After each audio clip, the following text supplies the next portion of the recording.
उसके बाद में आप लोगों को, क्योंकि ये 1935 सेकंड इंडिया एक्ट में इसको कानून के तौर पर मान्यता दी गई। 37 में प्रोविंशियल गवर्नमेंट का चुनाव हुआ और बहुत सारे राज्यों में नॉमिनेटेड रिप्रेजेंटेशन चुनकर आया। नॉमिनेटेड रिप्रेजेंटेशन चुनकर आने की वजह से इनकी हालत और ज्यादा खराब हो।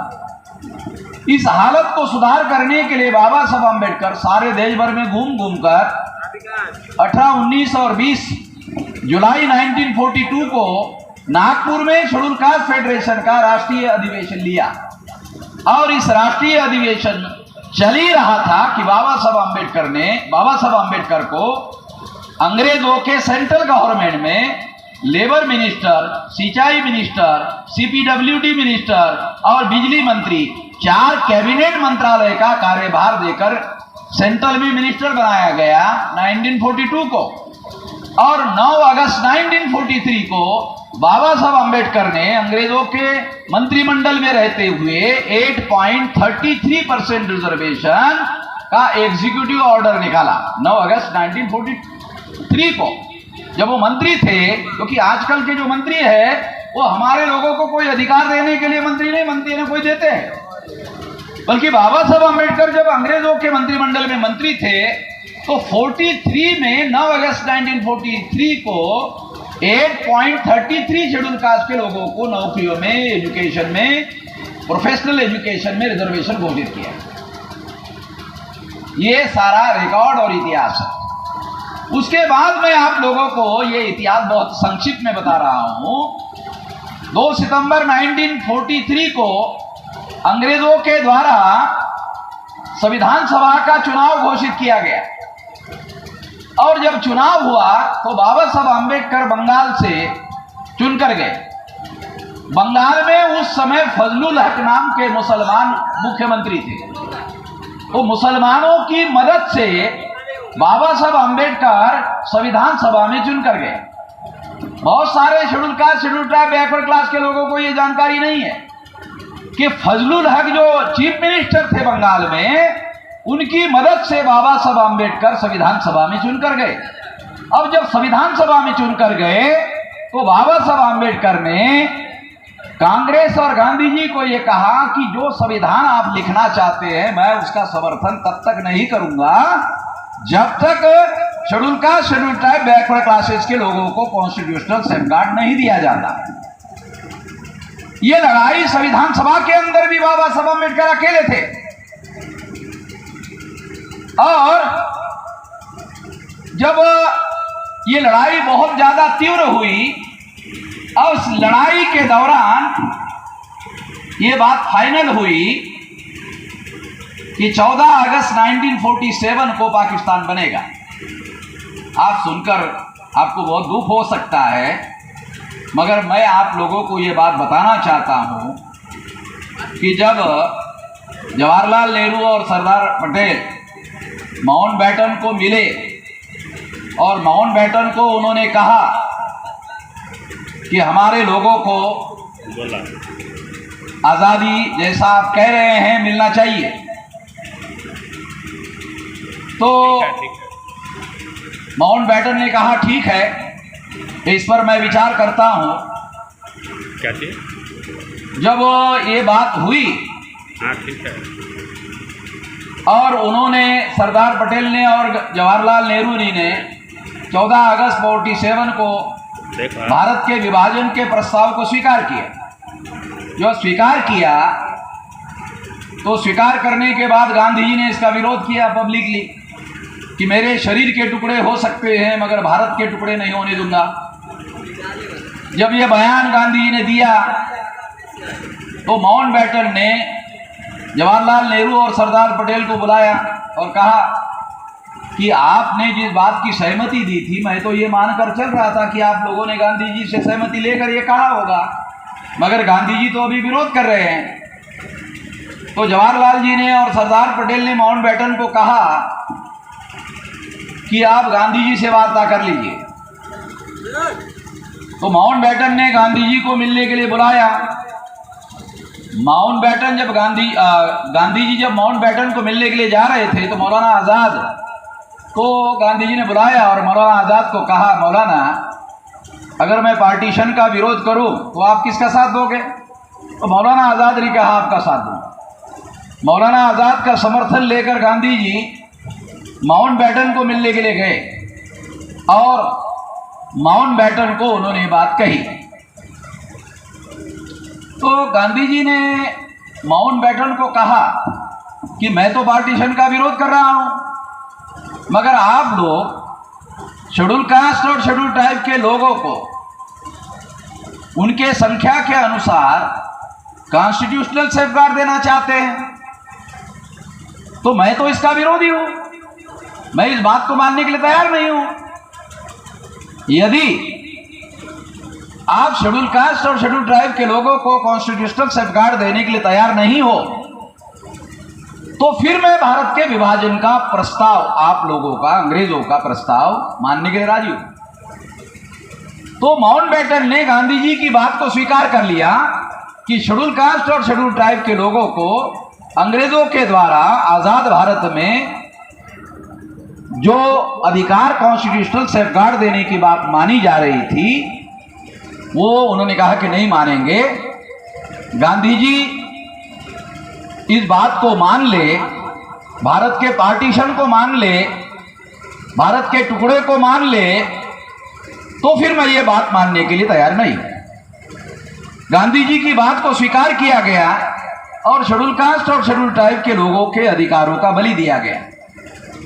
जब बाबा साहब अम्बेडकर को यह बात पता चली तो वो उस समय जो अंग्रेजों की सरकार थी, क्लेमेंट एटली प्रधानमंत्री थे, वहां मिलने के लिए गए।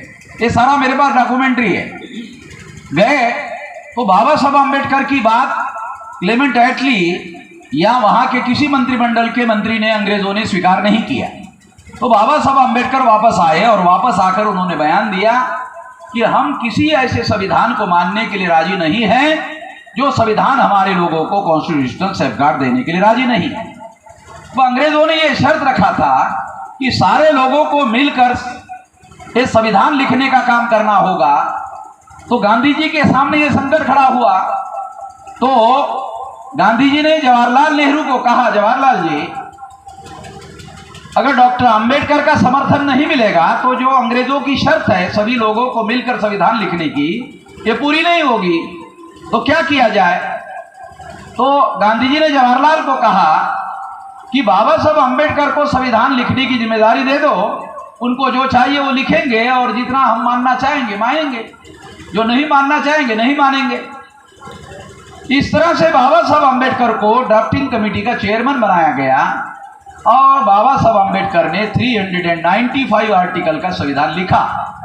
इस संविधान में schedule caste, schedule tribe, OBC और माइनॉरिटी के लिए 63 आर्टिकल लिखा। 395 में से 63 article SC, ST, OBC, minority के लिए लिखे। बहुत सारे लोगों को यह जानकारी नहीं है, ये तथ्य हमारे लोगों को पता नहीं है, इसलिए ये जानकारी मैं आप लोगों को बता रहा हूं। इसके तहत जो अधिकार मिले वो 26 जनवरी 1950 को संविधान लागू किया गया। मगर आजाद भारत में जो चुनाव हुआ, पंडित जवाहरलाल नेहरू ने 3.5% ब्राह्मणों को 60% टिकटें दी और आजाद भारत के प्रथम संसद पर ब्राह्मणों का कब्जा हुआ और इस वजह से भारत के संविधान पर अमल करने का जो काम है वो काम नहीं किया गया। इस वजह से साथियों मैं आप लोगों को बताना चाहता हूं कि संविधान पर अगर अमल किया गया होता तो देश में डेमोक्रेटिक रिवॉल्यूशन आ गया होता, मगर वो अमल नहीं हुआ। वो अमल क्यों नहीं हुआ? क्योंकि हमारे लोगों के रियल रिप्रेजेंटेशन पार्लियामेंट में नहीं। जो शेड्यूल कास्ट और शेड्यूल ट्राइब के 131 मेंबर पार्लियामेंट चुनकर जाते हैं वो नॉमिनेटेड रिप्रेजेंटेशन है, नामधारी प्रतिनिधि है। अब ये नामधारी और नॉमिनेटेड का भी अर्थ आपको समझ में नहीं आएगा। मैं देहाती आदमी हूं, देहाती उदाहरण देकर के आपको समझाना चाहता हूं। गांव में शादी होती है तो जो शादीशुदा आदमी है वो परिचय देता है कि ये मेरी शादीशुदा बीवी है। तो जो दूसरा आदमी है वो पूछता है कि ये जो औरत खड़ी है ये कौन है, कहाँ है, ऐसी रखी हुई है, ये जो औरत है ये ऐसी रखी हुई है। तो इस तरह से जो हमारे नॉमिनेटेड रिप्रेजेंटेशन होते हैं वो ऐसे ही रखे हुए होते, रखे हुए समझते हो, ये ब्राह्मणों के रखे हुए होते हैं, क्योंकि बीजेपी ब्राह्मणों की पार्टी, कांग्रेस ब्राह्मणों की पार्टी, तो वो पार्टी जिनको नॉमिनेट करते हैं वो उनके हाँ में हाँ मिलाते रहते हैं। किसी शेड्यूल कास्ट शेड्यूल ट्राइब के एमपी ने पार्लियामेंट में कोई बिल रखा हो, कोई कानून बनाया हो, ऐसा कोई उदाहरण है? जबकि कॉन्स्टिट्यूशन में बाबा साहब अम्बेडकर ने अधिकार दिया है, किसी ने नहीं किया। अरे ये तो बहुत बड़ी बात है, पार्लियामेंट में बोलते ही नहीं है। बाबा साहब अम्बेडकर ने इन लोगों का अनुभव बताया कि ये लोग पार्लियामेंट में क्या करते हैं, ये एससी और एसटी के एमपी क्या करते हैं। तो उन्होंने अंग्रेजी में कहा, they are opening their mouth only for yawning, यानी वो जमाई देने के लिए मुंह खोलते हैं, अन्यथा मुंह ही नहीं खोलते। अब जमाई आदमी क्यों देता है? नेचुरल कॉल है, इसलिए जमाई देने के लिए मुंह खोलता है। अन्यथा बोलने के लिए किसी एमएलए एमपी को पार्लियामेंट में हमारे लोगों को बोलने नहीं दिया जाता। जब बोलने का ही अधिकार नहीं है तो मैं आपको यह बताना चाहता हूं कि हमारे इलेक्टेड रिप्रेजेंटेटिव को बोलने के अधिकार से वंचित कर दिया गया। इसका मतलब है हमारे चुने हुए प्रतिनिधियों को इन लोगों ने अपनी व्यवस्था में गुलाम बनाकर रखा। अगर उन्होंने हमारे चुने हुए प्रतिनिधियों को अपनी व्यवस्था में गुलाम बनाकर रखा, आजाद भारत में एमएलए एमपी को गुलाम बनाकर रखा, तो हमारे जो आम लोग हैं उनकी कोई औकात है? जब उन्होंने हमारे एमएलए को गुलाम बना के रखा, हमारे एमपी को गुलाम बना के रखा, तो हमारे आम आदमी की कोई औकात है? इस वजह से हम लोगों ने हमारा इंडिपेंडेंट आंदोलन सारे देश भर में खड़ा किया। बाबा साहब अम्बेडकर ने जो आंदोलन चलाया, इस आंदोलन के वजह से जो हक और अधिकार हमारे लोगों को मिले, उससे पढ़ा लिखा वर्ग पैदा हो गया, विद्यार्थी पैदा हो गए, नौकरीदार पैदा हो गए, आईएएस हो गए, आईपीएस हो गए, अधिकारी हो गए, पदाधिकारी हो गए, एमएलए हो गए, एमपी हो गए। ये सारा का सारा तो बाबा साहब अम्बेडकर का लड़ाई से हासिल किया हुआ अधिकार है। तो बाबा साहब अम्बेडकर ये कहते हैं कि ये जो पढ़ा लिखा वर्ग पैदा हुआ है, अगर मैं इनसे उम्मीद करता हूं कि ये मेरा आंदोलन आगे बढ़ाने का काम करे, गलत क्या है? सही है, क्योंकि उन्होंने उनके आंदोलन के द्वारा पढ़ा लिखा पैदा हो गया वर्ग। अगर ये पढ़ा लिखा वर्ग पैदा हो गया तो वो बाबा साहब अम्बेडकर का जो बचा हुआ आंदोलन है वो आगे बढ़ाने का काम करे। ये अगर बाबा साहब अम्बेडकर करते हैं तो कोई गलत बात नहीं है, मगर इस उम्मीदों पर वो कहते हैं पानी फेर दिया गया है और ये लोग पढ़े लिखे लोग मुझे धोखाधड़ी करने के अलावा कुछ नहीं कर रहे हैं। मैं आपको ये बात बताना चाहता हूं कि इससे हम लोगों को आगे बढ़ने की जरूरत है, इससे सीख लेने की जरूरत है। इससे सीख लेने के लिए काशीराम जी ने इन पढ़े लिखे लोगों का संगठन बनाया, बाम से पढ़े लिखे लोगों का संगठन। और आज बामसेब जो है, एक काशीराम जी ने जब बहुजन समाज पार्टी बनाई थी 2000 के दौरान, तो मैं आपको बताना चाहता हूं कि जो बामसेब आज के तारीख में कार्यरत है, उस समय 13 स्टेट में 140 जिलों में था। आज बामसेब संगठन 31 राज्यों में 567 जिलों में 4000 से ज्यादा तहसीलों में 22,000 से ज्यादा ब्लॉक में और 1.5 लाख से ज्यादा गांवों में फैला हुआ। इतना विशाल संगठन हो गया, सारे देश भर में फैला हुआ है, कश्मीर से लेकर कन्याकुमारी तक, और इधर आसाम के गुवाहाटी से लेकर गुजरात के जामनगर तक। ये सारे जितने भी हमारे देश में जिले हैं भारत के नक्शे के अंदर, और उसको सटा हुआ जो भी विदेशी देश है, सारे विदेशी देशों को सटे हुए जिले जो है उसमें बामसेब कार्यरत है। इतना विशाल संगठन सारे देश भर में बना हुआ। आप लोग सुनकर हैरान हो जाओगे कि साल में 25-30 करोड़ रुपया लोग निधि के तौर पर इकट्ठा करके देते हैं। आज आपने 2-2.5 लाख रुपया जो यहाँ दिया। मैं किसी भी कार्यक्रम में जाता हूँ, 2-2.5 लाख रुपया हर दिन मेरा कार्यक्रम है, डेली मेरा कार्यक्रम है, एक दिन का नहीं है, डेली कार्यक्रम है। आज ही मैं दूसरे प्रदेश से यहाँ आया हूँ और कल 27 तारीख को मैं राजकोट गुजरात में था। बहुत दूर है गुजरात, वो भी गुजरात में भी राजकोट बहुत दूर है। वहाँ से अहमदाबाद आया, अहमदाबाद से फिर ये फ्लाइट लेकर पटना आया, पहले दिल्ली आया, दिल्ली से फिर पटना आया।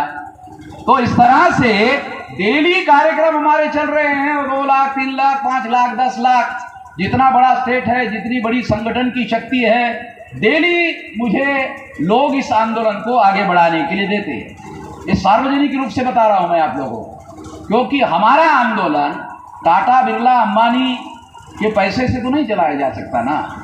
टाटा से पैसे लेंगे और टाटा के ही विरोध में आंदोलन करेंगे तो कैसा होगा? बिरला के से पैसा लेंगे और बिरला के ही विरोध में आंदोलन करेंगे, कैसा होगा?